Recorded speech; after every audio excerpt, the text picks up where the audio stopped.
আসসালামু আলাইকুম প্রিয় দর্শক, চলে আসলাম আজকের এই মুহূর্তে পাওয়া মেঘবৃষ্টি, কালবৈশাখী ঝড়, নিম্নচাপ, ঘূর্ণিঝড় এবং আগামীকাল 12 এপ্রিল 2026 রবিবারের খুবই গুরুত্বপূর্ণ আবহাওয়ার খবর নিয়ে।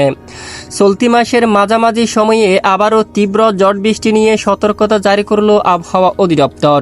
বিশেষ করে ঢাকা, নারায়ণগঞ্জ, মুন্সিগঞ্জ, শরীয়তপুর, চাঁদপুর, লক্ষ্মীপুর, নোয়াখালী, কুমিল্লা, ব্রাহ্মণবাড়িয়া, হবিগঞ্জ, সুনামগঞ্জ, সিলেট, মৌলভীবাজার সহ দেশের আরও কিছু কিছু জেলার উপর প্রচণ্ড বেগে কালবৈশাখী ঝড়, শিলাবৃষ্টি এবং মাঝারি থেকে ভারী বৃষ্টিপাতের দুঃসংবাদ দিল আবহাওয়া অধিদপ্তর। তো আজ ও আগামীকাল পরবর্তী 24 থেকে 48 ঘন্টায় এবং আগামী এক সপ্তাহ পর্যন্ত কেমন থাকতে পারে দুই বাংলার আবহাওয়া, কোন কোন জেলাগুলোর উপর হতে পারে বৃষ্টিপাত, এ বিষয়ে আবহাওয়ার ইউরোপিয়ান মডেল থেকে কি জানানো হয়েছে তা জানিয়ে দেব ভিডিওটির মাধ্যমে। ভিডিওটি না টেনে শেষ পর্যন্ত দেখবেন। ভালো লাগলে লাইক করে চ্যানেলটি সাবস্ক্রাইব করে পাশের বেল বাটনে ক্লিক করে রাখবেন। আর ভিডিওটি আপনি কোন জেলা থেকে লাইভ দেখছেন কমেন্ট করে জানিয়ে দিন। দর্শক বন্ধুরা, চলতি মাসের মাঝামাঝি সময়ের মধ্যে 15, 16 বা 17 তারিখ নাগাদ কিছু কিছু এলাকায় বজ্রসহ বৃষ্টিপাতের সতর্কতা রয়েছে এবং এদিকে দেখুন চাঁদপুর এবং নারায়ণপুর এই এলাকার দিকে বৃষ্টিপাত হতে পারে হালকা থেকে মাঝারি, প্রায় 17 মিলিমিটার পর্যন্ত, এবং মুন্সিগঞ্জ এবং নারায়ণগঞ্জ এই অঞ্চলে বৃষ্টিপাত হতে পারে। লাকসামের দিকে রয়েছে, তারপর মোরহনগঞ্জ এখানে, কুমিল্লার দিকে রয়েছে, তারপর পুরসরাম এখানে, বেলুনিয়া এই এলাকায়, ফেনী এবং এদিকে দেখুন লক্ষ্মীপুর এই এলাকার দিকেও বজ্রসহ বৃষ্টিপাত হতে পারে, এবং আগরতলা এদিকে রয়েছে হবিগঞ্জ, তারপর শ্রীমঙ্গল এদিকে বজ্রসহ বৃষ্টিপাত হতে পারে। এবং এখানে কিছু কিছু দেখুন কিছু কিছু এলাকায় প্রায় 24 মিলিমিটার পর্যন্ত বৃষ্টিপাত হওয়ার সম্ভাবনা রয়েছে বানিয়াচং, নবীগঞ্জ অঞ্চল দিকে, তারপরে এখানে রয়েছে মৌলভীবাজার এবং এদিকে রাজনগর এলাকায়, বিশ্বনাথ, সিলেট এবং সুনামগঞ্জের দিকে এখানেও বজ্রসহ বিক্ষিপ্ত আকারে বৃষ্টিপাত হওয়ার সম্ভাবনা রয়েছে।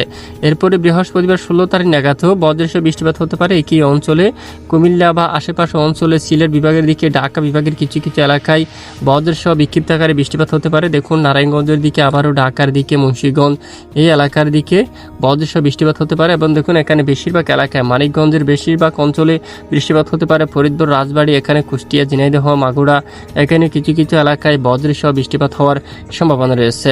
তো এরপরে যদি আমরা একটু যাই শুক্রবার 17 তারিখ নাগাদ, দেখুন বিশেষ করে দেশের উত্তরাঞ্চলে রংপুর বিভাগের কিছু কিছু এলাকায় হালকা বিক্ষিপ্ত বজ্রসহ বৃষ্টিপাত হওয়ার সম্ভাবনা থাকবে। তো ইতিমধ্যে আমরা সরাসরি চলে আসলাম আবহাওয়ার ইউরোপিয়ান মডেলে। তো দেখা যাচ্ছে আগামীকাল রবিবার 12 দেখুন বিশেষ করে 12 এপ্রিল সারা দেশের বেশিরভাগ এলাকায় আকাশ একদম ক্লিয়ার পরিষ্কার থাকার সম্ভাবনা রয়েছে, যদিও দু এক এলাকায় হালকা আকাশ মেঘলা হতে পারে। এদিকে এখানে দেখুন আপনারা মাদান, তারপর লাকাই, মৌলভীবাজারের এদিকে, তারপর ইটনার দিকে রয়েছে, এবং দিকে বানিয়াচং এখানে, নিত্যগুনা, পেনারবাগ হালকা আকাশ মেঘাচ্ছন্ন হওয়ার সম্ভাবনা রয়েছে। তবে বৃষ্টিপাত হওয়ার মতো তেমন সম্ভাবনা নেই, যদিও বৃষ্টিপাত হয় দেশের দু এক স্থানে মেঘ তৈরি হয়ে বিক্ষিপ্ত হতে পারে, তবে আপাতত বৃষ্টিপাতের সম্ভাবনা খুবই কম। এরপরে সোমবার 13 এপ্রিল নাগাদ সিলেট বিভাগের পূর্ব দিকের কিছু কিছু জেলার উপর, যেমনটা শিলচর এই এলাকার, জাকিগঞ্জ, পাইলাপুল এবং চরকায়, খাদ্য এবং জাইন্তিয়াপুর, বড়লেখা এই এলাকার দিকে বজ্রসহ বিক্ষিপ্ত আকারে হালকা মাঝারি ধরনের বৃষ্টিপাত হওয়ার সম্ভাবনা থাকবে।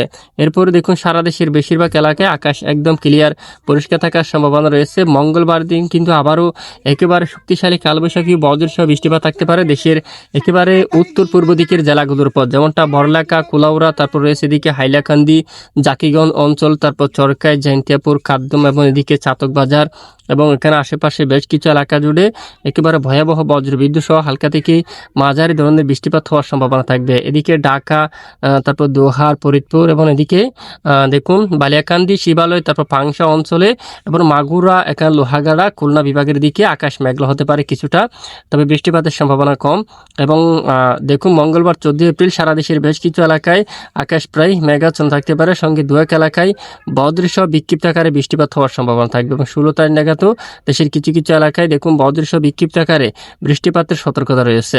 তো ইতিমধ্যে আমরা সরাসরি চলে যাব তাপমাত্রা মোড়ে। দেশের কোন কোন জেলাগুলোর উপর সর্বোচ্চ বা সর্বনিম্ন তাপমাত্রা কত ডিগ্রি সেলসিয়াসে থাকার সম্ভাবনা রয়েছে রবিবার 12 এপ্রিল নাগাদ। বিশেষ করে সারা দেশের বেশিরভাগ এলাকায়, রাজধানী ঢাকা বিভাগের দিকে যদি আমরা একটু তাকাই, প্রায় দেখুন 34 বা 35 ডিগ্রি সেলসিয়াস পর্যন্ত তাপমাত্রা থাকবে বাঁশটাইল, তারপরে দিকে বালুকা এবং ত্রিশাল, ময়মনসিংহ প্রায় 32-33 ডিগ্রি সেলসিয়াস পর্যন্ত তাপমাত্রা থাকবে। এদিকে রয়েছে ঘোড়ারঘাট, দিনাজপুর, রংপুর, ঠাকুরগাঁও, পঞ্চগড় এখানে প্রায় 30 ডিগ্রি সেলসিয়াস পর্যন্ত তাপমাত্রা থাকবে। সিলেটের এদিকে যদি আমরা দেখি প্রায় 30 ডিগ্রি সেলসিয়াস পর্যন্ত তাপমাত্রা থাকার সম্ভাবনা রয়েছে। খুলনা, বরিশালে প্রায় 35 ডিগ্রি সেলসিয়াস পর্যন্ত তাপমাত্রা থাকবে। এখানে চট্টগ্রামে প্রায় 30 ডিগ্রি সেলসিয়াসের মধ্যে তাপমাত্রা থাকার সম্ভাবনা রয়েছে। আর এদিকে আরামবাগ, চন্দ্রনগর, কলকাতা, তারপর বর্ধমান, শান্তিপুর অঞ্চলে প্রায় 33 ডিগ্রি সেলসিয়াস পর্যন্ত তাপমাত্রা থাকার সম্ভাবনা রয়েছে। আর বায়ুমোটটিকে আমরা দেখে নিচ্ছি দমকা বা জোড়া হওয়ার সম্ভাবনা আছে কিনা। তো আগামী সোমবার 13 এপ্রিল উপকূলীয় কিছু কিছু এলাকায় ঘন্টায় প্রায় 40 কিলোমিটার পর্যন্ত দমকা বাতাস প্রবাহিত হতে পারে বঙ্গোপসাগর থেকে, যেমনটা শিবনগর, সুন্দরবন, কলাপাড়া, এদিকে রয়েছে খুলনা, লোহাগাড়া, তারপর এদিকে ফরিদগঞ্জ, সেনবাগ প্রায় 35 কিলোমিটার পর্যন্ত ঘন্টায় প্রায় দমকা বাতাস প্রবাহিত হতে পারে। আগরতলা, কুমিল্লা এদিকে দেখুন আরও বেশ কিছু অঞ্চলে কিছুটা দমকা বাতাস বয়ে যাওয়ার সম্ভাবনা থাকবে। এছাড়া এদিকে বঙ্গোপসাগরের দিক যদি আমরা একটু দেখি, পরবর্তী দেখুন 7 দিন পর্যন্ত বঙ্গোপসাগর স্বাভাবিক আকারে থাকার সম্ভাবনা রয়েছে। নতুন কোনো নিম্নচাপ তৈরি হওয়ার কোনো সম্ভাবনা পাওয়া যায়নি। যদি পরবর্তীতে নতুন কোনো আপডেট আসে অবশ্যই আমরা জানিয়ে দেবো, সাথে থাকবেন। আর এতক্ষণ আমাদের সাথে থাকার জন্য অসংখ্য ধন্যবাদ।